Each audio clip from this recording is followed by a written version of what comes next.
অফিসের সবাই মিলে টি ব্রেকে আড্ডা দিতে দিতে গৌরবদা হঠাৎ বলে উঠল, শীতটা তো ভালোই পড়েছে, চল সবাই মিলে একদিনের জন্য কোথাও ঘুরে আসি। আমি আর প্রীতম শুনেই 1 মিনিটে রাজি। ভ্রমণ পিপাসু বাঙালিদের কাছে কেউ যদি ঘুরতে যাওয়ার কথা বলে, সেখানে কি আর না বলা যায়? কিন্তু কোথায় যাব? স্যার হঠাৎ করে বলে উঠল, দুবলাগুড়ি চল, উড়িষ্যার নির্জন সমুদ্র সৈকত। তো এই সকালবেলা আমরা বেরিয়ে পড়লাম দুবলাগুড়ির বিচের উদ্দেশ্যে। এখান থেকে 4 ঘন্টা 45 মিনিট আপাতত দেখাচ্ছে। তো দেখা যাক, মোটামুটি সকালবেলা তো ট্রাফিক কমই থাকে। তো আমরা এখন মা ব্রিজের ওপর দিয়ে যাচ্ছি। তো মা ব্রিজ থেকে নেমে ডাইরেক্ট হুগলি ব্রিজ ধরে সাঁতরাগাছি হয়ে হাইওয়ে ধরবো। তো হাইওয়ে ধরে ওখান থেকে স্ট্রেট চলে যাবো খড়গপুর। তার আগে বাগনানে একবার দাঁড়াবো, আমার যে কলিগ যাবে গৌরবদা, তো গৌরবদাকে ওখান থেকে পিক আপ করবো। তো প্রীতমকে অলরেডি পিক আপ করা হয়ে গেছে, নিউ টাউন গেছিলাম, ওখান থেকেই ব্যাক করছি। আর তারপর ওখানে যখন খড়গপুর যাব হাইওয়ে ধরে, তখন খড়গপুর গিয়ে আমাদের বেসিক্যালি ওই বাঁদিকে উড়িষ্যা টু বালাসোর যে রাস্তাটা আছে সেই রাস্তাটা ধরতে হবে। তো টোটাল ওটা 244 কিলোমিটার এখান থেকে দেখাচ্ছে এখন এই মুহূর্তে। তো প্রথমে বাগনান, তারপরে খড়গপুর, আর তার মাঝখানে এই টি ব্রেক তো থাকবেই। I know you're scared, you wanna hide away sometimes. I know you hurt from everyone telling you lies. I bet you just wanna lose your mind. I know you hurt, I know you hurt. Let it out. আর second Hooghly bridge বেরোচ্ছি। এবার এই কোনা expressway ধরবো। এই কোনা expressway দিয়ে সোজা সাঁতরাগাছি থেকে বাঁদিকে ন্যাশনাল হাইওয়ে। কলকাতা ছাড়ার পরেই এই হঠাৎ করে ফগি এরিয়া, এই হাইওয়েতে উঠবার আগেই মোটামুটি এই ফগি এরিয়া আমরা এক্সপিরিয়েন্স করছি। কিন্তু যতক্ষণ আমরা এই আরবান এরিয়াতে ছিলাম, মানে মা ব্রিজের উপর থেকেও তো দেখছিলাম শহরটাকে, কোনো রকম কুয়াশা ছিল না। কিন্তু আউটস্কার্ট পেরোনোর পরেই হাইওয়ে ধরার সময় কুয়াশাটা।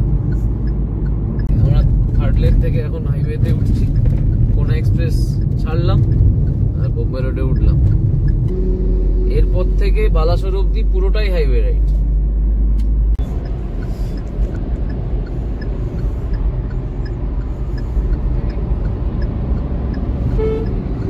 বোম্বে রোড মোটামুটি ফাঁকাই। আর যে ফগটা আছে মোটামুটি ভিজিবল ফগ, মানে এই যে দেখতেই পাচ্ছ যে যেরকম মানে ফগ তো আছে, কিন্তু সেখান থেকে আমরা পেনিট্রেট করে দেখতে পাচ্ছি। মানে আমার কোনো মানে গাড়ি চালাতে কোনো রকম কোনো অসুবিধা হচ্ছে না। তো ধুলাগড় টুলে আমরা এসে গেছি। এখন সকাল থেকে কিছু খাইনি, একটু চা বিস্কুট খেলে খারাপ হয় না। হাইওয়ের পাশে দাঁড়িয়ে ফটোগ্রাফিও করা যাবে। তো এখন চায়ের দোকান করছি।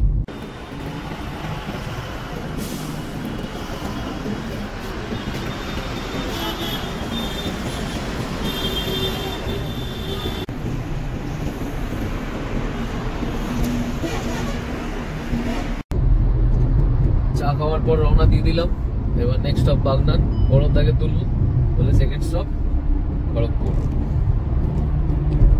কুয়াশাটা আস্তে আস্তে কেটে যাচ্ছে, মোটামুটি মানে সানরাইজও হচ্ছে, ফাঁকা হাইওয়ে। এখনো পর্যন্ত ট্রিপের স্টার্টটা খুবই ভালো। এই বাগনান ক্রসিং এ আমরা দাঁড়িয়ে আছি, গৌরবদা 2 মিনিটের মধ্যে আসছে। তো আমরা জাস্ট নিয়ে আমরা বেরিয়ে যাবো।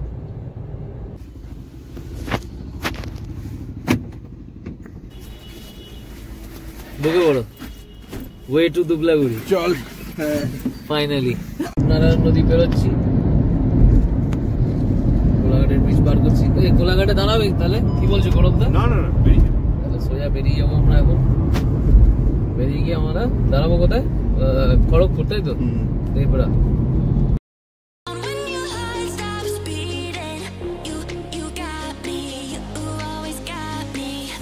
Oh, oh, oh, oh, oh. I'll hold you forever, chase away all of your bad dreams. You got me, you always got me. Just feel it. Let it all out to me.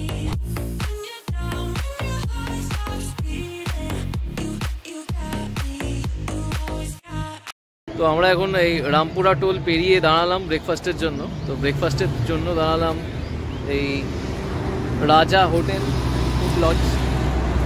তো এখানে দেখি কি পাওয়া যায় এখন। South Indian dosa যদি পাওয়া যায় তাহলে ধোসা খেয়েই এ করবো। এখনও মোটামুটি 120 কিলোমিটার ড্রাইভ বাকি আছে। চলো এখানে একটা তোমাদেরকে জিনিস দেখাই। এই দেখ, সবাই মিলে উঁকি মারছে, ভয় পাচ্ছে আবার।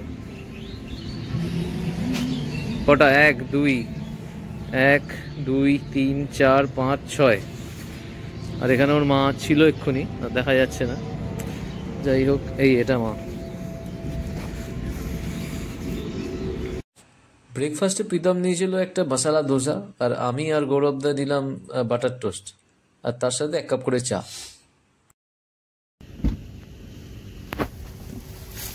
খড়গপুরের একদম famous hotel Rajarani hotel and lodge থেকে খেয়ে আমরা স্টার্ট দিচ্ছি। আর এখন next stop direct Dublagudi beach.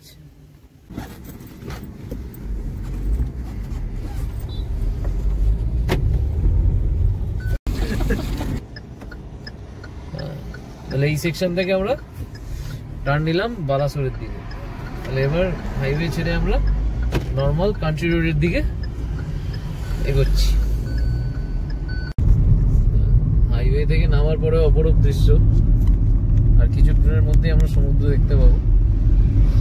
তো এখান থেকে দেখাচ্ছে, আর ম্যাপটা দেখো, এখান থেকে দেখাচ্ছে আর 15 কিলোমিটার, 37 মিনিট দেখাচ্ছে। তার মানে কিছুটা হয়তো সামনে জ্যাম ট্যামও থাকতে পারে। এরকম আমাদের প্রাইমারি ডেস্টিনেশন হচ্ছে দাগাড়া বিচ।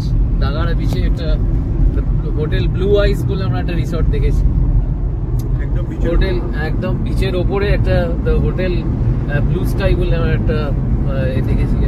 ওখানে গিয়ে আগে এক্সপ্লোর করবো। আমরা একদম আনপ্ল্যান্ডই এসেছি, মানে আমরা বুকিং করিনি, কারণ যেহেতু আমরা উইকডেজে আসছি ওই জন্য আমরা বুকিং করিনি। আমরা গিয়েই একদম, আর আমাদের সাথে যারা আছে তারাও আমাদের পিছনেই আছে। উইকডেজে এলে তবে হ্যাঁ, উইকেন্ডে এলে বুকিংটা করে আসাই বেটার। তবে হাইওয়েটা ছাড়ার পর তারপর যখন আমরা এই বিচের দিকে যে কানেক্টিং রাস্তাটা যাচ্ছি, সেই রাস্তাটার অবস্থাটা একটু খারাপ। মানে 7 কিলোমিটার রাস্তা 20 মিনিট মতো দেখাচ্ছে। তো এখানে একটু সমস্যা আছে, এখানে একটু মানে আমাদের হেলথে দুলতেই যেতে হচ্ছে আর কি। দাগাড়া বিচের দিকে যাচ্ছি, চারিদিকে ছোট ছোট ঝিল, এখানে চিংড়ি চাষ হয় বর্ষাতে। এখন সব এগুলো রিপেয়ারিং এর কাজ চলছে।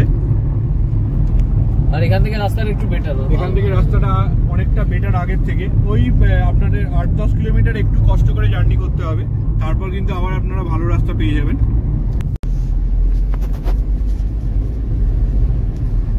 শার্প টার্ন সব কটা, রাস্তাগুলো তো আলাদাই। এটা মনে হয় ডাইরেক্ট এই রাস্তাটা বিচে গিয়ে উঠছে, তাই তো? চল চল চল। এই গৌরবদা নেবে এখন গরু তাড়াচ্ছে, আমাদের রাস্তা করে দিচ্ছে আমাদের যাওয়ার। পিছনে একটু রাস্তা, একদমই রাস্তাটা মানে একদম যতটা দরকার গাড়িটা ঘোরানোর জন্য ঠিক ততটাই স্পেস আছে। এর থেকে বড় গাড়ি আনলে চাপ আছে। বসে গেছি আমরা রিসর্টের সামনে দিয়ে যাচ্ছি। সামনেই আপনারা দেখতে পাচ্ছেন আই লাভ বাগাদা বিচ। আমরা এখন বাগাদা সি বিচ রিসর্টে ঢুকছি। রাস্তাটা একদম বিচের মধ্যে দিয়ে আমাদের গাড়ি যাচ্ছে, একদম বিচের রাস্তাটা সামনেই দেখতে পাবেন। সি সাফারি ক্যাম্প বাগাদা, এটাই তো। আমরা এখন দুবলাগুড়ি সি বিচ রিসর্টের দিকে যাচ্ছি, কারণ বাগাদা বিচে আমরা গেলাম কিন্তু আমাদের একটা রিসর্টও সেরকম পছন্দ হলো না। পরিবেশটা একদমই আমাদের পছন্দ হয়নি। তো ওই জন্য আমরা এখান থেকে একদমই গ্রামের মধ্যে শুধুমাত্র রিসর্ট গুলো আছে, সেই জন্য আমরা এখন দুবলাগুড়ির দিকে যাচ্ছি। তো আমরা রেকমেন্ডও করবো যে মানে বাগাদার থেকে আমরা দুবলাগুড়িটাকে আপনাদের রেকমেন্ড করব, আপনারাও এসে এক্সপিরিয়েন্স করতে পারেন। তো দুবলাগুড়িতে এসে প্রথমেই আমরা ঢুকলাম গ্যালাক্সি নেচার ক্যাম্প বলে একটা রিসর্টে। জায়গা ওখানে না, টেন্ট, ওদিকে টেন্ট আর এদিকে কটেজ। হোটেলের সি বিচের পাশেই এটা হচ্ছে গ্যালাক্সি নেচার ক্যাম্প। তো এটাও বেশ ভালো। মানে এখানে এই যে দেখতে পাচ্ছেন এগুলো সব কটেজ সিস্টেম, এগুলো কটেজ সিস্টেম। তো এই এখান থেকে জাস্ট আর মোটামুটি 200 to 250 মিটার্সের মধ্যে আর কি বিচ। আর এদিকে আপনারা দেখতে পাচ্ছেন টেন্ট সিস্টেমগুলো আছে, এগুলো সব টেন্ট সিস্টেম। আজকে যেহেতু এখানে ইলেকট্রিক্যালের কিছু কাজ হবে, তো ওই জন্য ওরা আর বুকিংই কিছু নিচ্ছে না। তো এই রিসোর্টটায় থাকা হবে না, তাও ঘুরিয়ে দেখে নিচ্ছি একবার। এই সাসপেনশন ব্রিজের মতো জায়গাটা খুব সুন্দর বানিয়েছে, আর রাত্রিবেলা নিশ্চয়ই লাইটিং হয়। ওখানেও বসার জায়গা আছে, এখানেও বসার জায়গা আছে, তো পুরো জলের ধারে। যাক, এই রিসোর্টটা আমার পার্সোনালি খুব ভালো লেগেছিল। বুকিং যেহেতু নিচ্ছে না, এটা ছেড়ে বেরিয়ে যেতে হচ্ছে। আমরা এখন দুবলাগুড়ি ওসিয়ান সি বিচ রিসর্টে এন্ট্রি নিচ্ছি। এখন মোটামুটি আগে এখানে দেখবো, এখানে রেড টেড গুলো দেখবো, নিয়ে তারপরে আরে দেখবো এখান থেকে বিচের ডিস্টেন্সটা কত, আরো কিছু প্যারামিটার্স দেখে আমরা ডিসিশন নেবো যে আমরা এখানেই থাকবো নাকি আরো রিসোর্ট দেখবো। দেখা যায় এখন কি কথা বলবো। এমনি জায়গাটা ভালো, গাড়ি রাখার সুন্দর সুব্যবস্থা আছে। এবার বাগাদা বিচের ওখানে রাস্তাগুলো খুব ন্যারো ছিল, এখানে রাস্তা তার থেকে অনেক খোলামেলা আছে। এখানে আপনারা আচ্ছা, এই তো এখানে পরপর কটেজ সিস্টেম করা আছে। এই হচ্ছে আমাদের অ্যাম্বিয়েন্স, ওসিয়ান ব্রিজ রিট্রিট। তো এই কটেজ সিস্টেমটা 2100 টাকা করে বলেছিল per head with fooding lodging. তো এই মাঠ কটেজে এটা পার হেড পার ডে বলেছিল যে 2100 টাকা করে। এটা আমরা এখানে একটা এরকম বসার জন্য একটা টেবিল, দুটো চেয়ার আছে। এই হচ্ছে রুম, ওপরে ফল সিলিং করা আছে, এসি, এখানে ড্রেসিং টেবিল আছে, হ্যাঙ্গার আছে। এমনি রুমটা ভালোই, খারাপ না। এখানে একটু এগুলো একটু মাটির আর কি। আরে এটা হচ্ছে বাথরুম মোটামুটি পরিষ্কার পরিচ্ছন্ন, নেই অসুবিধা নেই কিছু। এখানে এই যে গিজারের ব্যবস্থা আছে, এই হচ্ছে বেশি।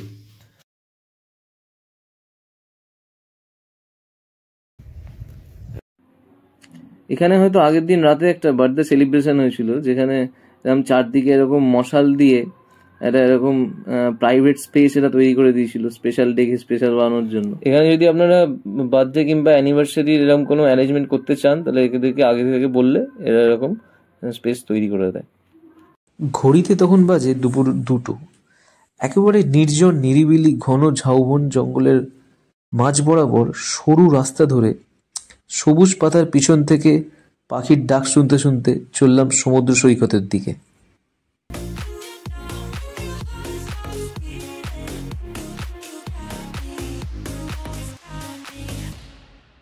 I know you're scared, you wanna hide away sometimes.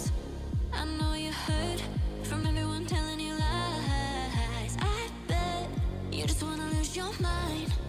I know you hurt, I know you hurt. Let it out, just feel it. তো যারা এই শহরের কোলাহল থেকে বেরিয়ে একটা অফবিট বিচ চাইছেন, মানে যেখানে একদম নিরিবিলি বিচ, সেটা হচ্ছে এই দুবলাগুড়ির বিচ। আর এই দুবলাগুড়িতে এই যে পরপর এইখানে এই যে দেখতে পাচ্ছেন পরপর এখানে এইসব রিসোর্টগুলো আছে। এই যে 4টে চেয়ার রাখা আছে, সেটা ধরুন আমাদের এই রিসোর্টটা যে ওসিয়ান ব্রিজ, তার পাশে ওই বাবলস অফ লাক্সারি বলে একটা রিসোর্ট আছে, তার প্রাইভেট বিচ, মানে এরকম অ্যাকচুয়ালি। তো বিচে প্রায় আধ ঘন্টা কাটানোর পর ঘড়িতে তখন বাজে 3টে। আবার ঝাউবন পেরিয়ে চললাম রিসর্টের দিকে দুপুরের লাঞ্চ করতে। আমাদের লাঞ্চে ছিল ভাতের সাথে আলু ভাজা, ডাল, শুক্তো, সর্ষে দিয়ে বেগুন, চিংড়ি মাছের মালাইকারি, ভোলা মাছের ঝোল এবং চাটনি, পাঁপড়। তবে এই রিসর্টে খাওয়া দাওয়ার কোয়ালিটি বা রান্নাবান্না খুবই সুন্দর। আমার খেয়ে প্রত্যেকটাই ভালো লেগেছে। বিশেষ করে সর্ষে বেগুনটা একটা অন্যরকম করেছে, যদিও এখানে মানে একটু ওড়িয়া রান্না একটা মানে টেস্টের একটা ভাইব আছে, মানে এটা পুরো বাঙালি খাবার হলেও টেস্টগুলো একটু অন্যরকম পাবেন, কিন্তু খেতে খুবই ভালো, মানে খেয়ে আমার খুব ভালো লেগেছিল আর কি। খাওয়া দাওয়ার পর রুমে গিয়ে 0.5 ঘন্টা ঘুমিয়ে তারপরেই উঠে চলে গেলাম ঝাউবন পেরিয়ে বিচের দিকে, সমুদ্রের টানে। চলো।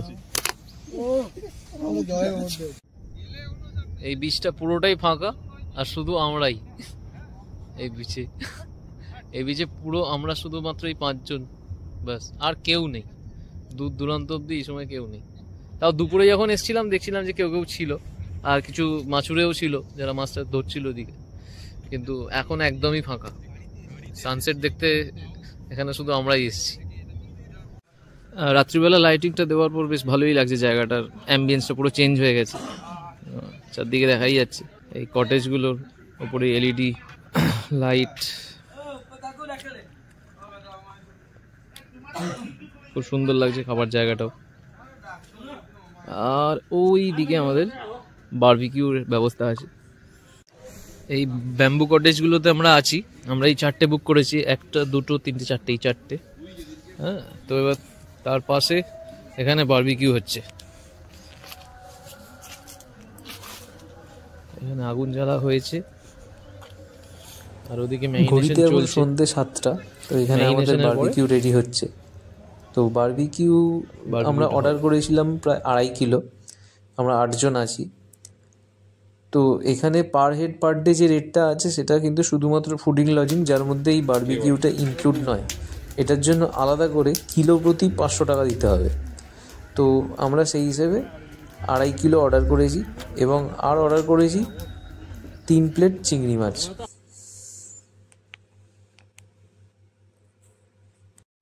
তো 1 প্লেট রোস্টেড প্রনে থাকে 3টে করে, আর 1 প্লেটের দাম 150 টাকা।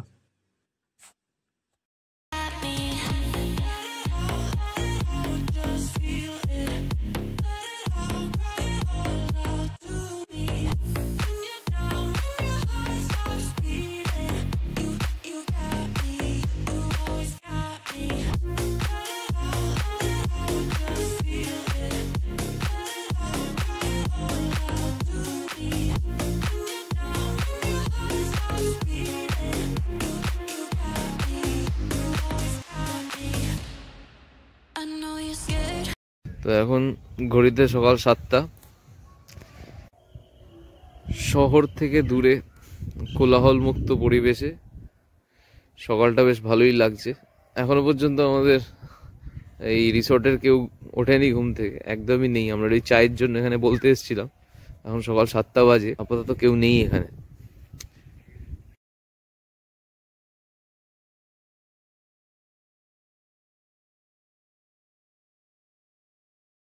তো আমাদের চা খাওয়া হয়ে গেল, তো আমরা এখন চা খেয়ে একটু বিচের দিকে যাব। তো বিচের দিকে যেতে গিয়ে একটু সানরাইজটা হয়ে গেছে অ্যাকচুয়ালি, বেসিক্যালি আমরা একটু লেট, দেখবো এখন ব্যাপারটাকে। যে চা এসে গেছে, আমরা তো ওখানে গিয়ে চা খেয়েছি, আর যারা যায়নি তাদের রুমে চা এসছে আর কি।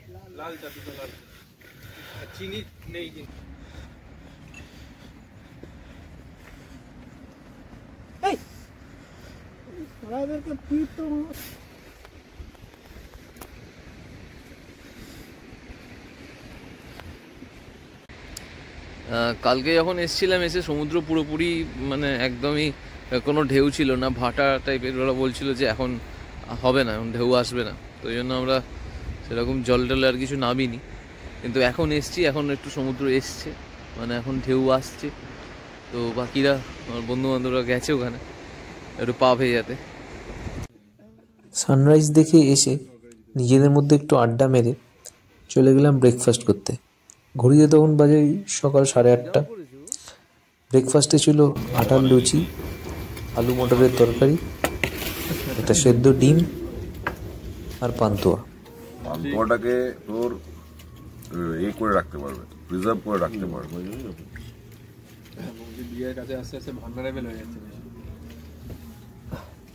ঘড়িতে এখন সকাল 10টা। আজ ডুবলাগড়িকে বিদায় জানাতে আমরা প্রস্তুত। কাল থেকে আবার রুটিন লাইফে ফিরে যেতে হবে, কিন্তু এই কয়েকটা দিনের যে অভিজ্ঞতা, নতুন জায়গা, নতুন মানুষ, নতুন খাবার, আর সবার উপরে এই শান্ত পরিবেশ,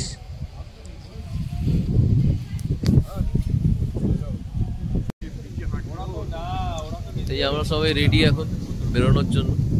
আমাদের ট্রিপ আপাতত কমপ্লিট, 10টা বাজে। 10টায় এখান থেকে স্টার্ট দেবো। এখান থেকে কলকাতা দেখাচ্ছে 5 ঘন্টা, আর মাঝখানে খড়গপুরে খেতে দাঁড়াবো। তো আমাদের ডুবলাগুড়ির ট্রিপ এখানেই কমপ্লিট।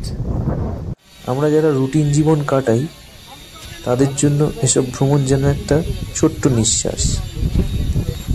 ডুবলাগুড়িতে এসে প্রথমে যে শান্তি আর স্নিগ্ধতা অনুভব করেছিলাম সেটা সত্যি অস্বীকার করার মতো না।